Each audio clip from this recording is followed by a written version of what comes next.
कार्यकर्ता है मदन राठी, तो उसने अपना नया कारोबार शुरू किया है। एक शॉप की है, उसके उद्घाटन में मैं आया था। राठी ने यहाँ पर साथ में स्वागत किया है।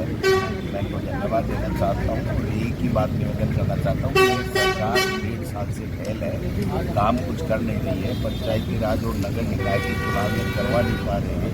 5 साल का संविधान में प्रावधान है, कानून है, उसका मखौल उड़ा रहे हैं। जानबूझ करके कृषि वन के नाम से कारण लेकर के उन चुनावों को आगे खिसकाने का काम कर रहे हैं और संविधान को तोड़ने का काम कर रहे हैं। ये ठीक नहीं है और कार्यकर्ताओं से मैंने अपील की, 1.5 साल में इनकी इतनी विफलताएं हैं कि लोगों में लेकर के एक सच्चाई बताओ, लोगों के दुख दर्द में शामिल हो, उनकी जो समस्याएँ हैं उनके समाधान के लिए अपने को प्रयास करना चाहिए। ये सरकार तो नोटंकी कर रही है, कभी SI भर्ती के नाम पे नोटंकी कर रही है, कोई फैसला नहीं ले रहे हैं। IAS IPS की लिस्ट को 6 महीने हो गए।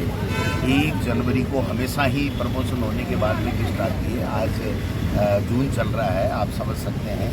और इनके मंत्री जो 9-10 महीने तक तो रूट करके चले गए थे, विधानसभा के पूरे सत्रों से बाइकाट किया था, और आज खाद बीज और इनके व्यापारियों के गोदामों में जा रहे हैं। तो मैं समझता हूँ कि ये मंत्री को गोदामे में जाने के बजाय मंत्री में इतना इकबाल होना चाहिए, सरकार का इतना इकबाल होना चाहिए कि कोई व्यक्ति नकली माल बेच ही नहीं सके। और दूसरी उसके बाद में उसके ऊपर कार्रवाई क्या हुई, आगे आने वाले समय बरसात हो रही है तो क्या ये सरकार सुनिश्चित करे कि किसानों को खाद पर्याप्त मात्रा में मिलेगी, बीज उच्च गुणवत्ता का मिलेगा। ये सुनिश्चित करने का तो काम नहीं कर रहे हैं और एक भय फैला रहे हैं कि साहब इस तरीके से मंत्री जो है वो आकस्मिक वो करके और नकली जो खाद और बीज का उजागर कर रहे हैं, एक गिरोह का उजागर कर रहे हैं। मान लिया वो हैं तो आप उन पे कार्रवाई करो, लेकिन आप अच्छा क्वालिटी का बीज और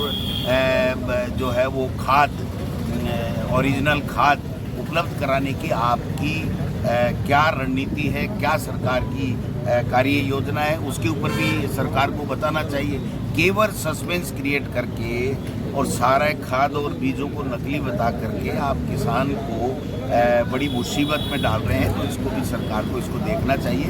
अगर कोई नकली है, कोई फर्जी बना रहा है कोई, तो उसको पकड़ो और उसको जेल को सलाखे में दो, लेकिन उसके साथ साथ सही गुणवत्तापूर्ण खाद और बीज उपलब्ध समय के ऊपर बरसात के समय में उपलब्ध कराना भी सरकार की जिम्मेदारी है, जिसका निर्वहन मुझे ये सरकार नहीं दिखाई। सर, राजस्थान में लगातार अपराध का ग्राफ बढ़ रहा है, उसके बारे में क्या कहना चाहोगे? अब रोजाना का काम हो गया साहब। चित्तौड़ ले लो, जोधपुर ले लो, कोटा ले लो, झुंझुनू ले लो, बीकानेर ले लो, गंगानगर ले लो।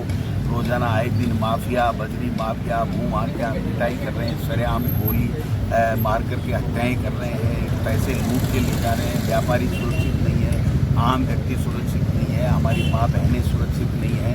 और कोई गृह मंत्री किसके पास में है? गृह मंत्रालय मुख्यमंत्री के पास में। आज तक मुख्यमंत्री का एक बयान आया हो तो बता दीजिए कि लॉ एंड ऑर्डर पे जो समीक्षा बैठकें करते हैं और उसमें सारे अधिकारियों के चेहरे लटके हुए हैं। तो मैं समझता हूँ कि ये कौन सी समीक्षा होगी जिसमें मुख्यमंत्री बोल रहा है, सारे अधिकारी या तो मोबाइल देखने पे व्यस्त हैं या आँख मीच करके नींद की मुद्रा में बैठे हैं। ये समीक्षा हमने तो पहली बार ही राजस्थान में 70 साल में देखी है। ऐसी कभी समीक्षा होती नहीं है। और मुख्यमंत्री जिस विभाग की समीक्षा लेता है उसका मंत्री वहाँ नहीं रहता है, चीफ सेक्रेटरी वहाँ पर नहीं रहता है, मुख्यमंत्री ब्यूरोक्रेट्स के साथ में बैठक लेता है, रोजाना दिल्ली अप डाउन कर रहे हैं। मैं समझता हूँ कि ये ठीक नहीं है। राजस्थान के साथ में पहले पर्ची में धोखा हुआ और अब जो कामकाज हो रहे हैं उसमें धोखा हो रहा है। ये इसका कांग्रेस पार्टी और कांग्रेस पार्टी के कार्यकर्ता सर, जो इंटरनल सर्वे हो रहा है सीएम के कामकाज को लेकर बीजेपी की तरफ से, ऐसी कोई आपको भी? तो सर्वे तो पहले हुआ ही पड़ा था ना, पर्ची से ही तो बने थे। कौन सी पॉपुलरिटी पर्ची से बने थे? तो पर्ची आती है तो अगला काम कर देता है, नहीं मस्त है। अब उससे आप अपने विजन से काम करने की उम्मीद थोड़ी कर सकते हैं। संविधान बचाओ आज गंगानगर में। हाँ, आज हम गंगानगर जाएंगे। कल गंगानगर में संविधान बचाओ रैली का कार्यक्रम है और विभिन्न जिलों में। उसके बाद में हमारे 10 तारीख को हमने सीकर में तय कर रखा है। 11-12 तारीख को हम लोग सांचौर और सिरोही जिलों की तरफ जाएंगे। सब जगह जा रहे हैं। वो लोगों में उत्साह, लोग ये कह रहे हैं कि ये क्या हो गया, ऐसी सरकार तो हमने उम्मीद ही नहीं की थी कि जिसमें किसी को कुछ पता नहीं है कि किसको करना है, क्या करना है, क्या होना चाहिए, क्या नहीं होना चाहिए। ओपा भाई का राज है। जिलाध्यक्ष, कांग्रेस जिलाध्यक्ष को लेकर कर्नाटक मॉडल अप्लाई होगा या?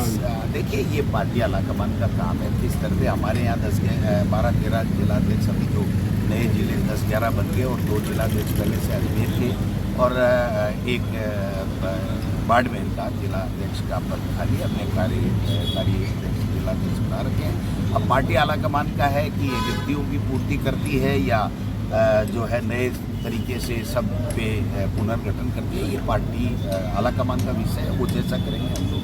सर, भाजपा यमुना जल का नाम लेकर कई सीटें हासिल की थी, लेकिन अब जल संरक्षण की बात कर रही है, तो उन पर क्या कहना चाहोगे? मैं कह रहा हूँ, न तो इनसे संरक्षण होगा, न यमुना का पानी आएगा। बूंद भी पानी आ जाए तो गोविंद डोटासरा यहीं खड़ा है, यहीं पंचायत समिति नवलगढ़ के सामने, इस अच्छे गेट के सामने दोबारा आकर के बात कर लूँगा।